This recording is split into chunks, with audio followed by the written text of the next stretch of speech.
Hey guys, Hi everybody. welcome to another Sunday evening or Sunday afternoon in the U.S. Travel Therapy Mentor live video. This week we're still in Croatia. We were in Croatia last week. We're a little further down southern Croatia now, which is amazing. If you guys have never been here, it's a wonderful place. We've been to a lot of countries now, and this is definitely one of our favorites. Tonight we're going to be talking about the pros and cons of travel therapy.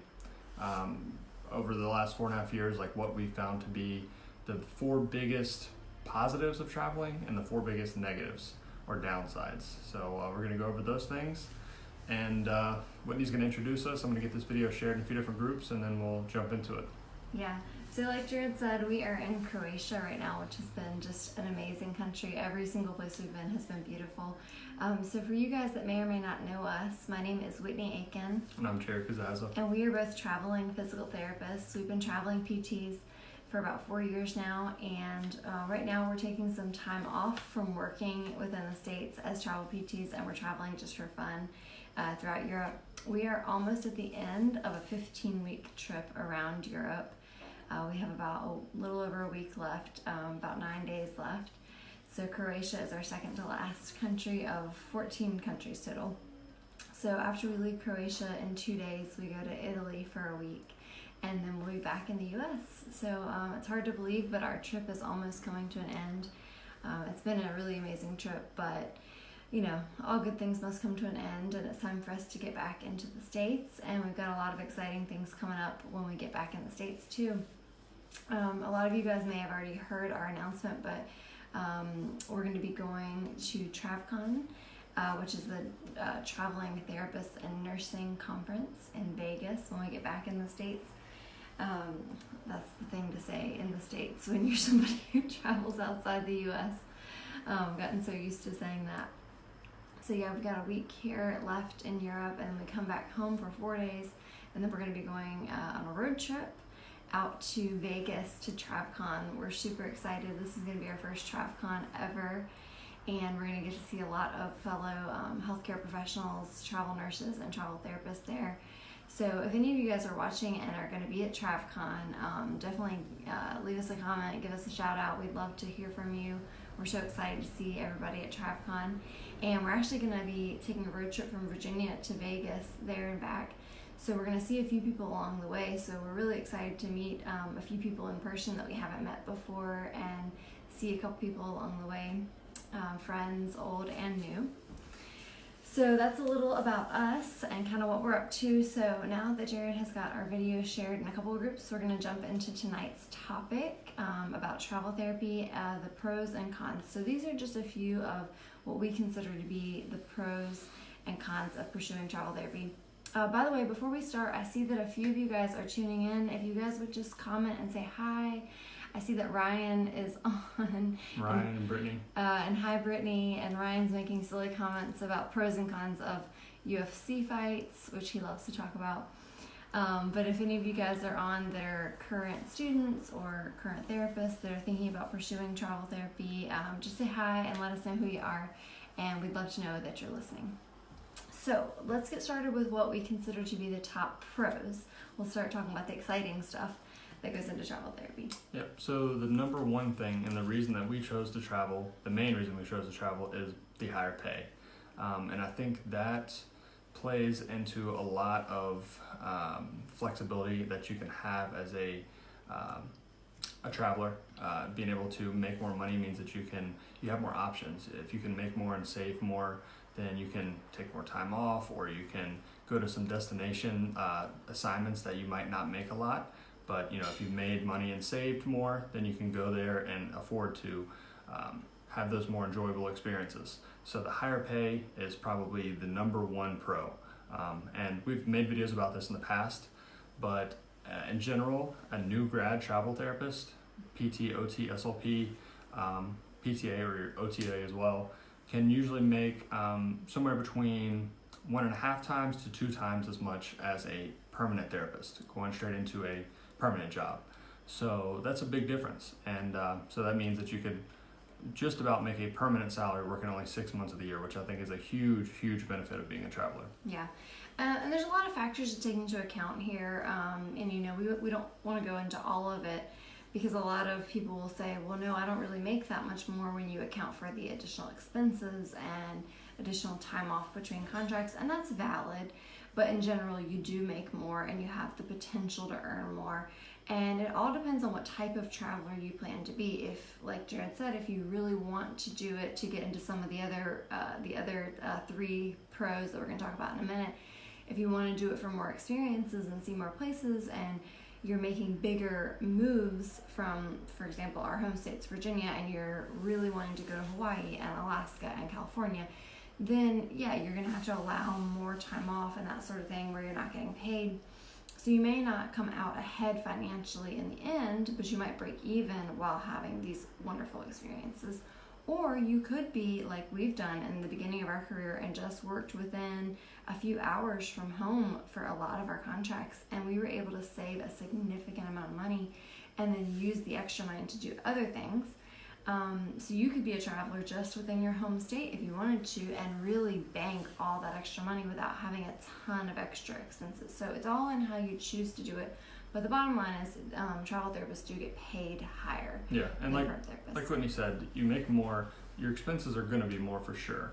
And how much more the expenses are going to be depends on what kind of travel you are, how frugal you can be, what you can do to keep those expenses down. So, you know, obviously we are trying to save as much as we can, so we keep our expenses pretty low, whereas not all travelers do that. So you make more, you might also have more expenses, but it just depends on your own situation. Yeah. So that's our number one pro that we consider for travel therapy, is making more money.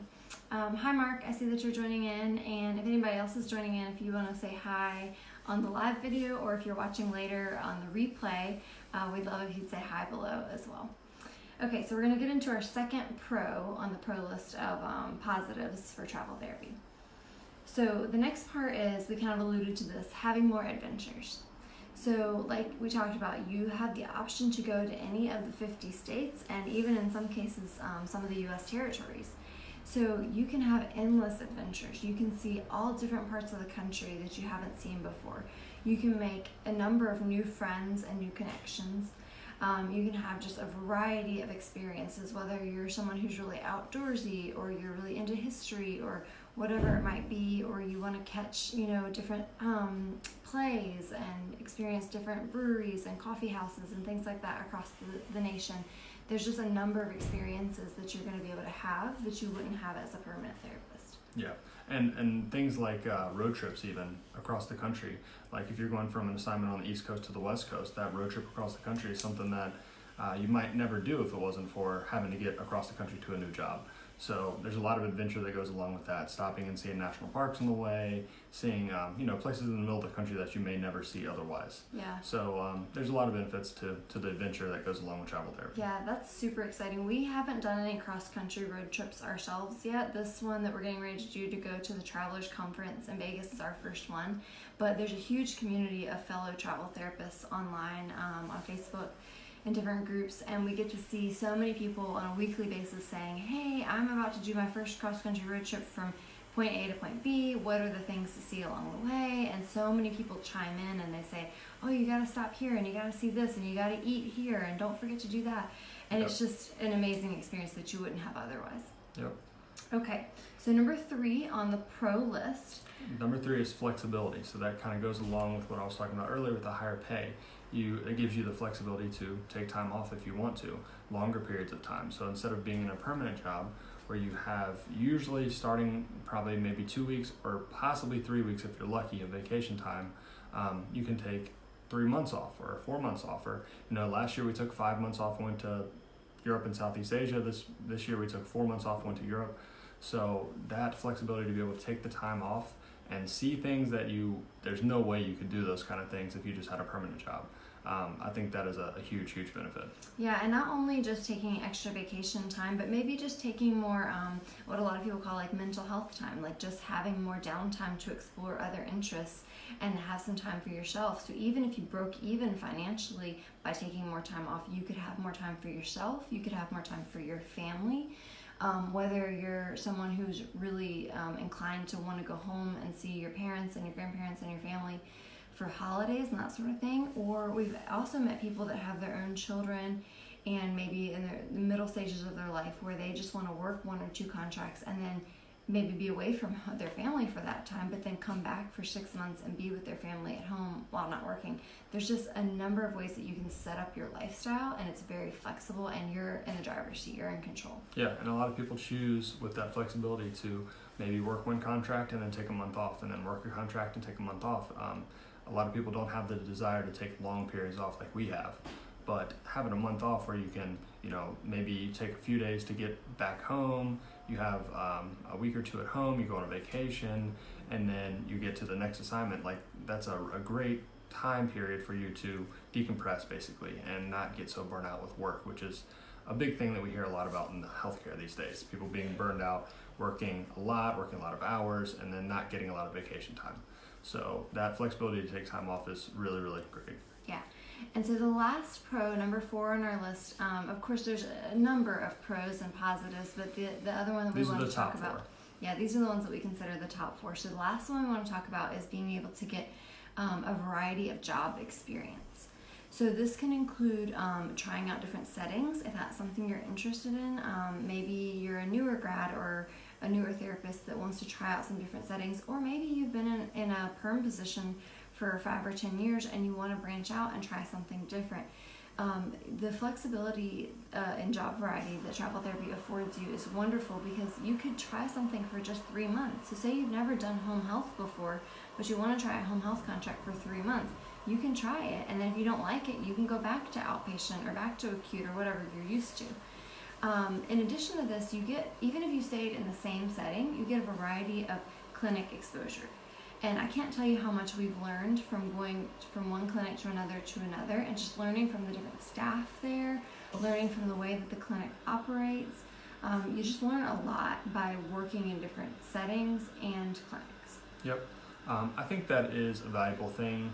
Well, like Whitney was saying, with being able to try out different settings, a lot of people in PT school, I would say the majority of people, think they know what setting they want to go into.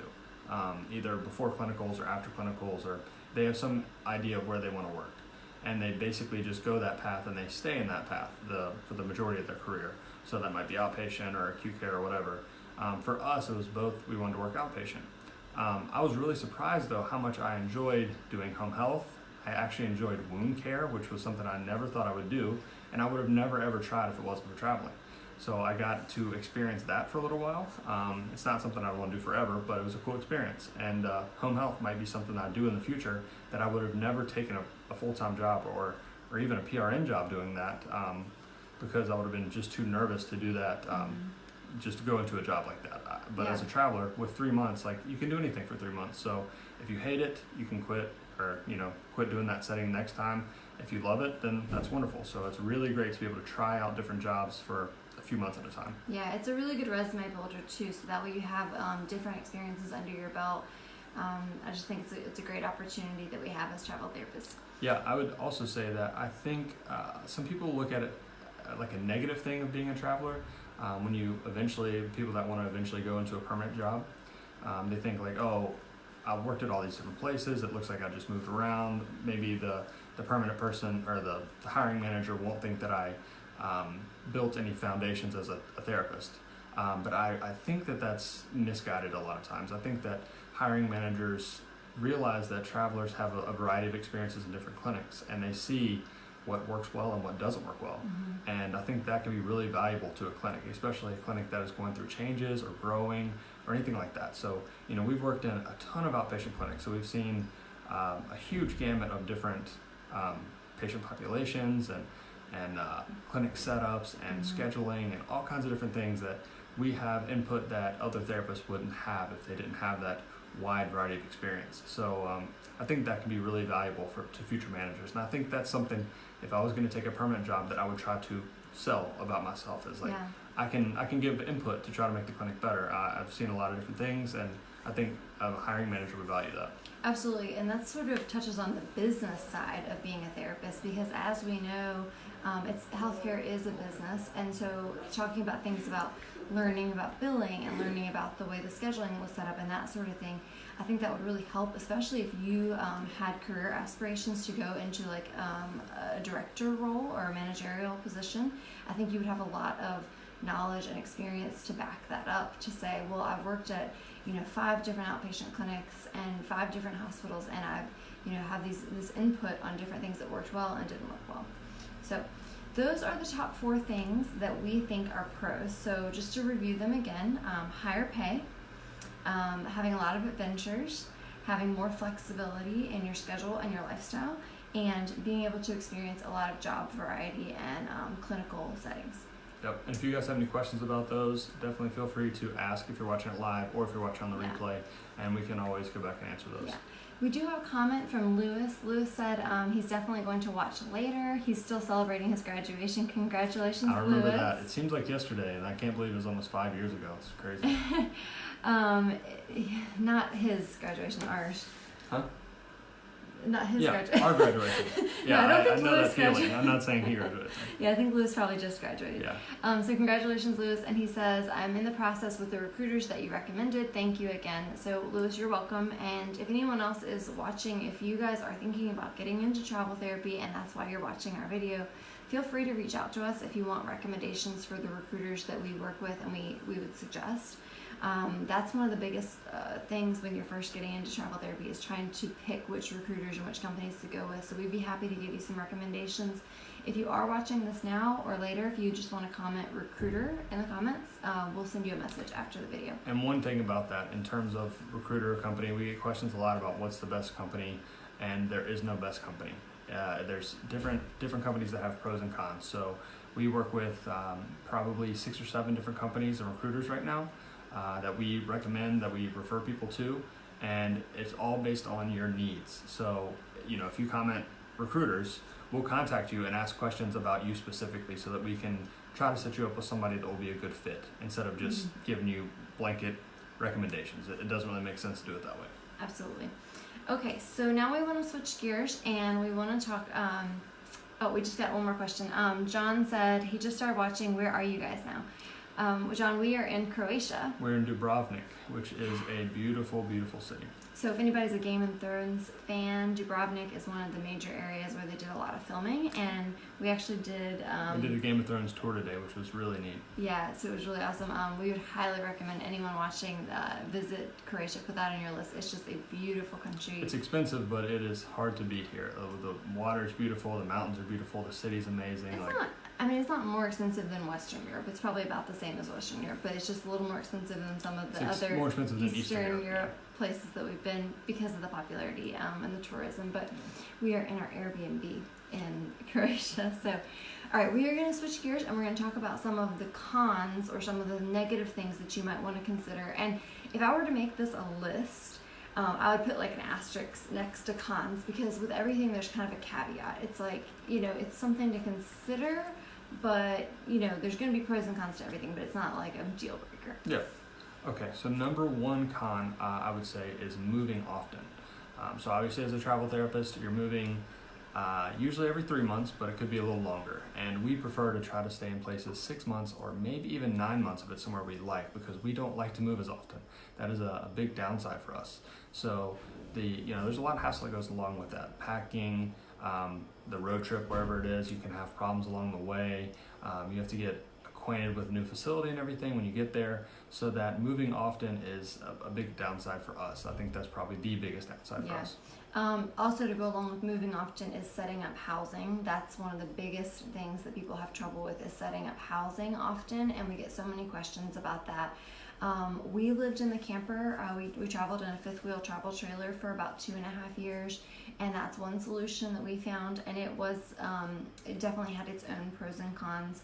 Setting up short-term housing has its own pros and cons, but I would say this is one of the biggest hassles that travelers do deal with, is trying to move often and set up housing often. It is doable, but it does have challenges associated with it.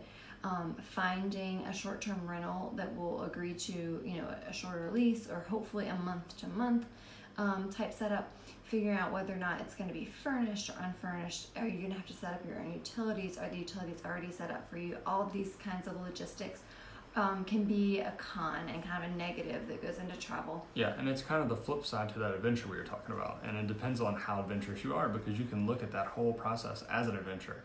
Like, you're looking for a new place to live, and it's going to be a whole new environment, and it's going to be a fun process. You can look at it that way, but we think it's a hassle. And but I mean, along with any adventure comes that moving and that process that's kind of a hassle. Yeah, and what I always say is, yes, it's a hassle, but yes, so many of us make it work and still think that traveling is worth it. So you have to weigh the options for yourself, but we still think it's 100% worth it. You just have to go through a little bit of hassle, and some moves and some housing situations are going to be easier than others. And the good thing is that there's a huge community of us travel therapists, Jared and I, as well as hundreds of other travel therapists or travel nurses even online that can help you with housing and logistics and that sort of thing.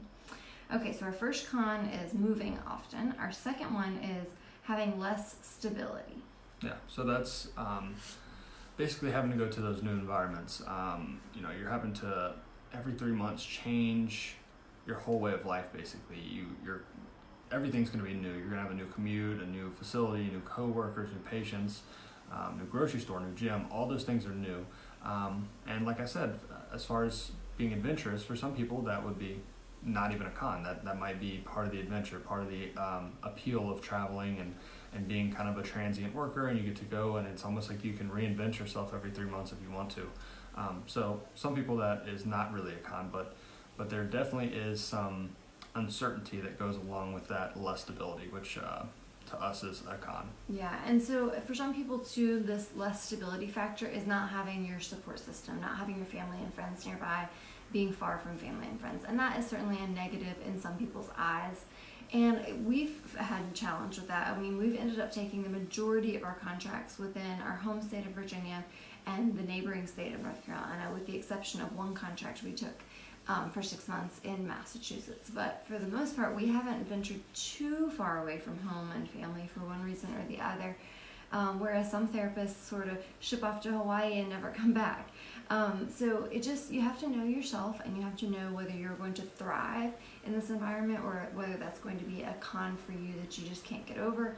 And if it is, we always encourage people, if you're worried about moving too far from home, if you're worried about not having the stability, dip your toe in by taking a travel contract a few hours from home, in your home state or in the neighboring state.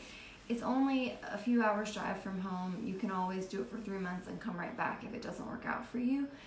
If you're not certain about that stability factor, I wouldn't recommend putting in for Alaska if you're from, New York for your very first contract. Dip your foot in, get used to it first. Yeah, I think that's always a good thing, because then if you get homesick or you decide it's terrible, even during that contract, you can still take weekend trip home, which can be very grounding for people that are getting anxious about the whole process or unhappy or whatever.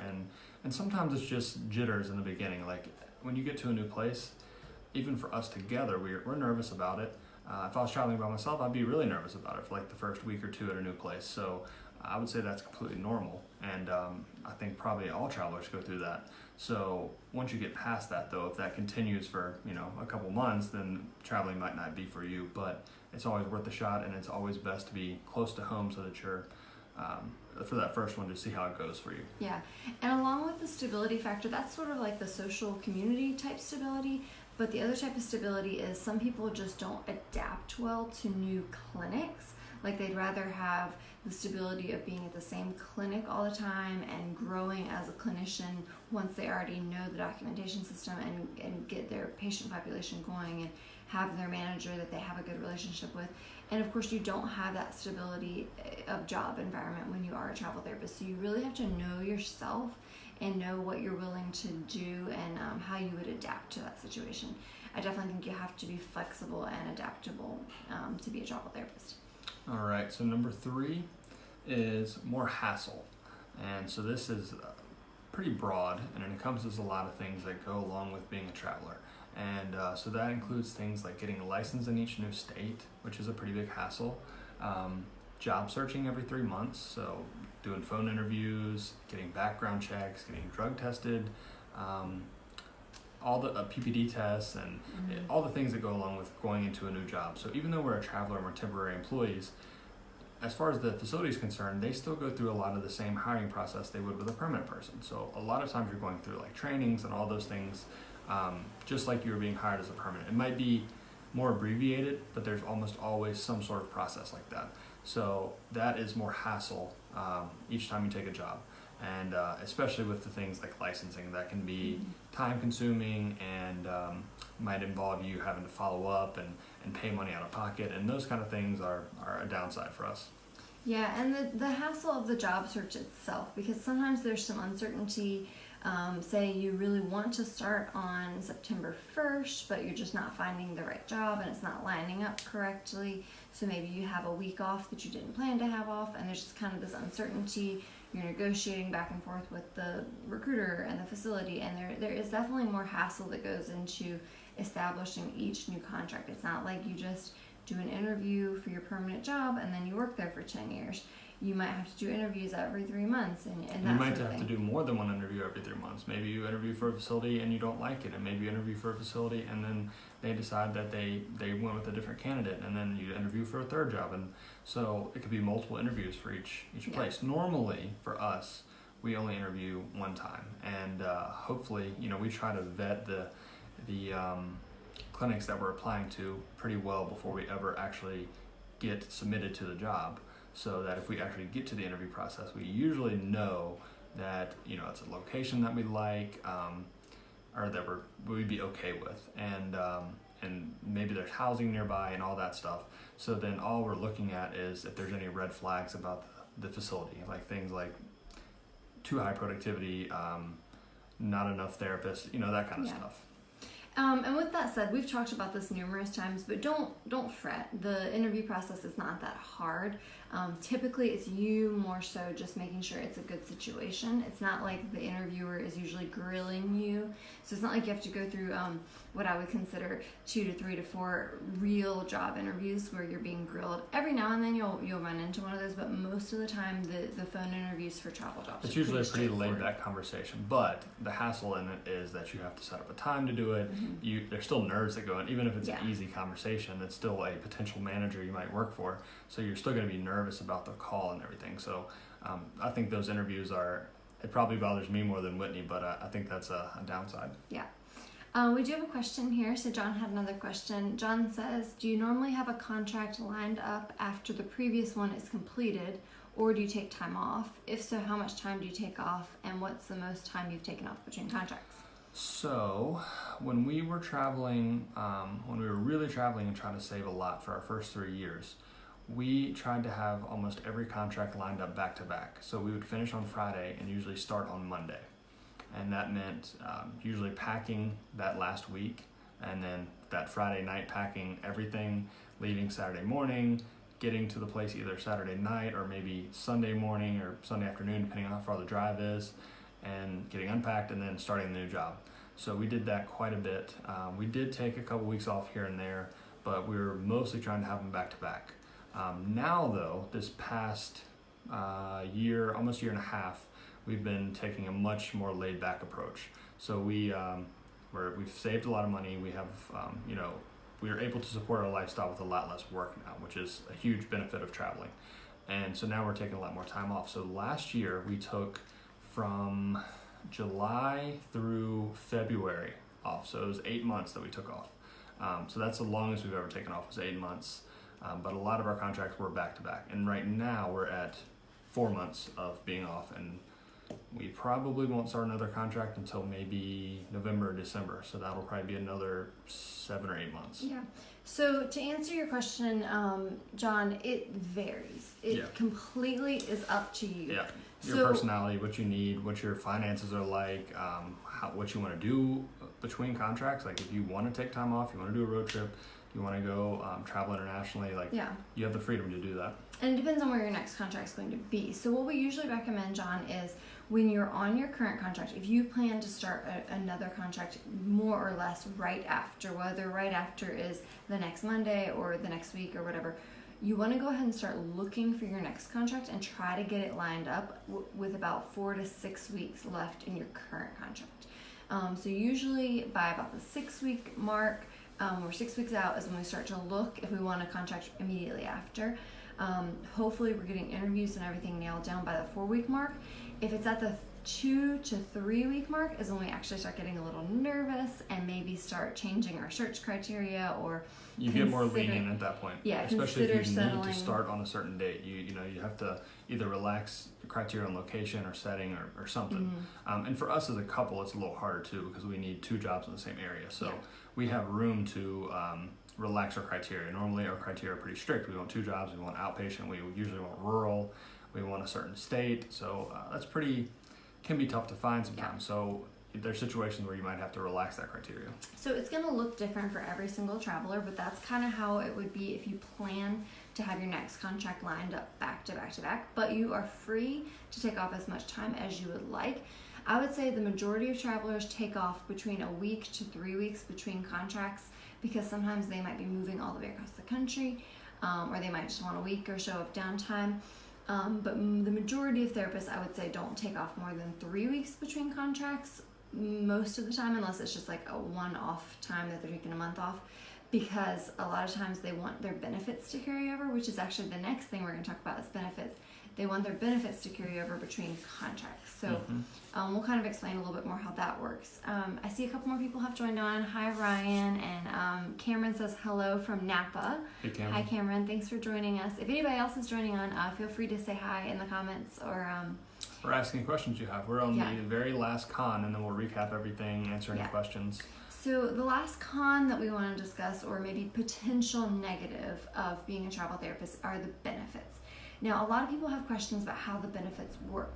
You do get benefits. You are eligible to receive benefits because when you work as a travel therapist, you work through a contract agency, otherwise known as the travel therapy company, the travel therapy agency. You're actually a W-2 employee of theirs. You're not an employee of the facility.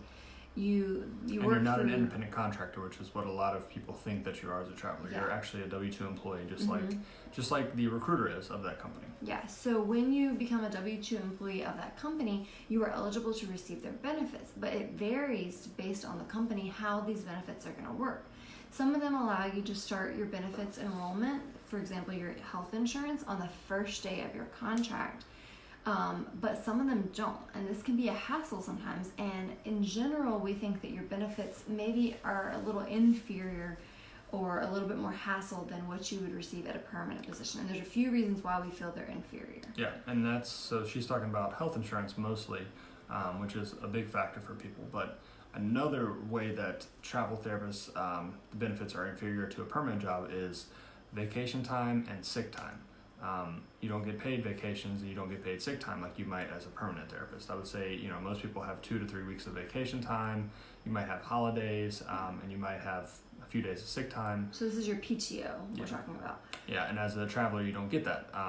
But the compensation for that is that we get paid more. So if you do need to take time off, then you probably will still come out ahead, especially if it's only 2 or 3 months a year. You're probably still going to come out ahead as what you'd make as a permanent therapist. So you don't get paid time off, hypothetically, but by making more, you essentially do get paid time off because you can use that extra money to compensate for that time. But it just means you have to be better at budgeting. So sure. You have to know, for example, John, we were talking about, you might want to take a week or 2 weeks or a month or 6 months off like we did. You have to budget for that. So if you're not somebody who budgets well and you don't understand the way the benefits work and that sort of thing, maybe travel therapy is going to be more of a hassle for you. Mm-hmm. But you just have to understand, okay, I'm getting paid more. So if I want to take more time off, and we're going to talk about in a minute, you actually have to take a little bit of time off every year. You can't really legally work 52 weeks a year. You need to budget and allow time for that. And you also need to budget and allow time for what if you can't get your contracts lined up back to back? What if you wanted to work 48 or 50 weeks a year, but it didn't work out because you had a week off or 2 weeks off in the middle where you couldn't find a job? Yeah. You have to budget for having that time off. So what we talked about before about having the benefits is sometimes, or specifically the insurance, sometimes it starts on day 1, but some of them don't let you start until day 30. So that's a hassle because you might not have continuous health coverage. The other thing is, between contracts, if under most circumstances, if you take your contract and then you take your very next one after that with the same company, your benefits will carry over. And they let you take off usually between 2 to 4 weeks between contracts where they will still cover you. But usually if you take off more than 21 to 30 days, your insurance will drop. They'll drop you from the insurance. Or if your very next contract you take with a different company, say you decide that this other agency is better or they have a better job, when you switch companies between jobs, even if it was finished contract on Friday, start a new contract on Monday, if it's a new company, you have to start new benefits. Yeah, and you would go without insurance over that weekend. Or if that new company for the new contract didn't let you start day 1, say they only let you start day 30 of your contract, then you might have to go a whole month without benefits. So there are some hassles and some downsides on the benefits that go into being a travel therapist. Yep. Hey Ryan, hey Naomi, thanks for joining. Hi guys. One other thing I sort of alluded to about having to take a little bit of time off. This kind of goes beyond the scope of this video. So if you want to know more about this, we have a separate video and article about this, but we want to talk a little bit about tax homes. So in order to maintain the rules to be a travel therapist who receives tax-free stipends, you have to maintain a proper tax home. One of the many rules to maintain this proper tax home is you have to not abandon your tax home, which for all intents and purposes means your permanent residence. So that means you have to allow time to return home to your residence. So realistically, you can't be working 52 weeks a year unless you take one of your contracts at home and take it all taxed. But again, it's kind of complicated, but it's just something to factor in. Definitely. We have an article and a video on tax homes too, if that's something that you're not familiar with and that sounds really complicated to you. But yeah, for the majority of travelers, you're going to be working 48 weeks or less in order to account for that time at home. Unless you do things like we were really trying to save as much as we could. So in the beginning, what we were doing is taking jobs close to home so that we could go home for the weekend during the contract. So we could spend some time at home, and some of those days count towards that, not abandoning your tax home on the weekend instead of taking 4 whole weeks off. So, if we spent 10 weekends at home, that would be 20 days, right? And then maybe we only need another 10 days that year to be at the tax home, or, around 10. It's not exactly 30, but, somewhere in that vicinity. Yeah. So again, if you have more questions about the whole tax home thing, you can feel free to leave us a comment or send us a message. But your ultimate resource to learn more about these tax rules is a website called traveltax.com. We would definitely recommend. We are not tax professionals. We can share a little bit of information based on what we've learned and read and from our own situation. But if you have specific tax questions, we definitely recommend you guys reach out to a tax professional to understand about how all the ins and outs of that works. Especially if you're getting ready to start your own travel therapy journey, you want to look into those details to make sure you're minding your P's and Q's before you jump into a travel therapy career. Yep, it's important. Okay, so we want to recap everything. We want to recap what we considered the top 4 pros and the top 4 cons. But before we do that, again, if anybody is joining in right now, if you're watching live or you're watching during the replay, we'd love if you would just say hey in the comments. Also, if you could give us a thumbs up, if you could like this video, if you got any value out of it, we would really appreciate that as well. Yep. Okay, so the more people that interact with the video, the more people see it, which is always a great thing. So. Yeah. So we're going to recap what we consider to be the top 4 pros and cons of pursuing travel therapy. So, number 1, pro, higher pay. I think that's what most travelers are going for. So higher pay definitely is number 1. Number 2, more adventures. That's undisputed that you get a lot more adventures as a travel therapist.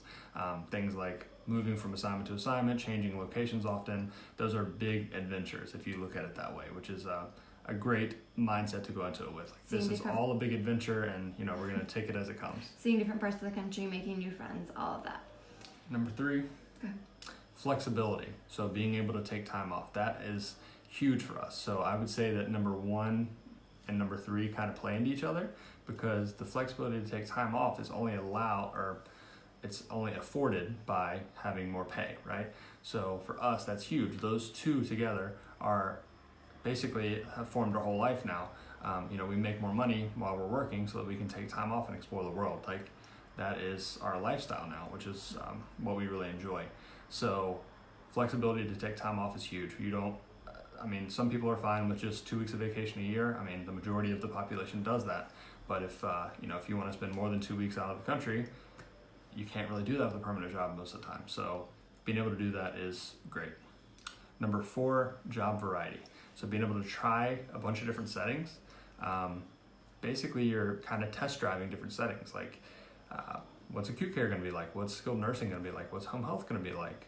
What is school going to be like? Like, that's a setting that most PTs never even consider working in, but there's school contracts that you can try and see how you like that. And you never know what you might fall in love with once you get there. And that happened to me. I really found that I enjoy home health, and maybe outpatient isn't where I'll be my whole therapy career. Yeah.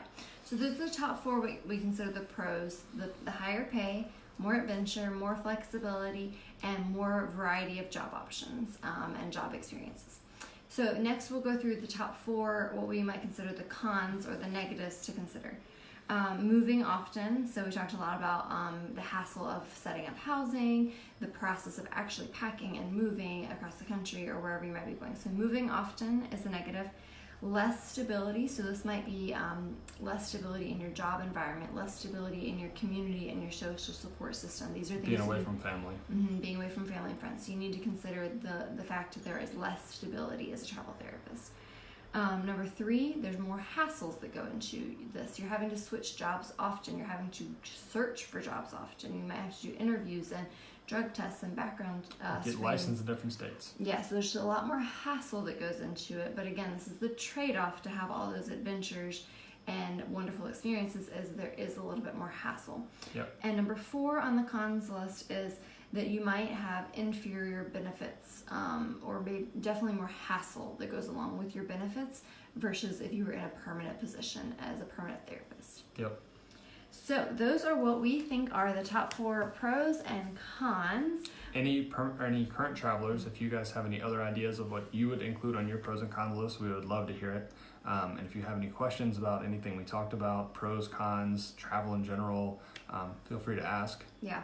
But I will say, I mean, there's definitely going to be pros and cons with anything you do in life. And we, as well as a lot of other travel therapists, still feel that travel therapy is 100% worth it for us. I mean, the fact that we are now, like we mentioned, if you don't know our story, we are working only 1 to 2 travel therapy contracts a year, and we're traveling around the world, and we're able to afford to do that and have the lifestyle flexibility to do that.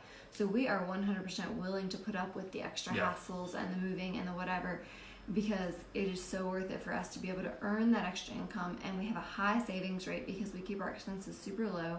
And we've now been to, in the past 4 years of being travel therapists, 25 countries and almost 30 countries, 20 different states, and we've just had so many adventures, and we've met so many wonderful people, and it's just changed our entire lifestyle. So yeah, I think a lot of travelers that you talk to will try to make it sound all rosy all the time, and I'm the first to admit that it's not rosy all the time. There's definitely times when there's headaches and hassles, and you're like, oh man, why am I doing this and all that. But for the benefits that come along with it, I will put up with all those headaches. It's been well worth it. So you just have to remember, like she said, there's pros and cons of everything in life. There's certainly cons with travel therapy, but I think that the pros are well worth it. Yeah. So if you guys have more questions, if you're still weighing your options, if you're still trying to find out if travel therapy is right for you, please send us a message. You can send us messages on Facebook at traveltherapymentor.com as well. If you go on traveltherapymentor.com, there's a place where you can contact us. There's also a place where you can request recruiter recommendations if you're in that stage of planning as a travel therapist or a therapist who's thinking about pursuing travel therapy. If you want to know about what companies and recruiters we've had good success with, send us a message. You can comment on this video as well, and we'll send you a message. Yeah. But yeah, reach out to us if you guys have We've questions. got a lot of content on the website too, a lot of articles. Most of the videos, these videos, we usually have written an article with similar content. Mm-hmm.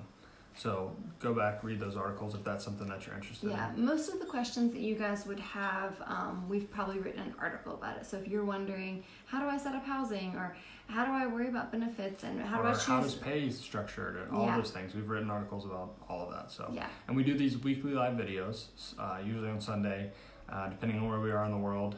As you can see, it is probably almost midnight here. almost midnight here. Yeah, we're So- in Croatia in an Airbnb. So we're 6 hours ahead. And in the future, when we get back to the U.S., we'll be doing the videos in the evenings on Sunday because it's more convenient. But if you guys have any suggestions about video topics for the future, we'd love to hear that as well. But we'll be back with you guys next Sunday. I think we'll be in Italy. Yep, I think we'll be. Yeah, it'll be our last international video for a little while. So we'll be in Italy next week, and after that, we'll be back in the U.S. Yep, Rome, I think. So Yep. We'll see you guys next week from Rome. Thank you so much for joining in, and let us know if you have any questions. Yep, take care. Bye.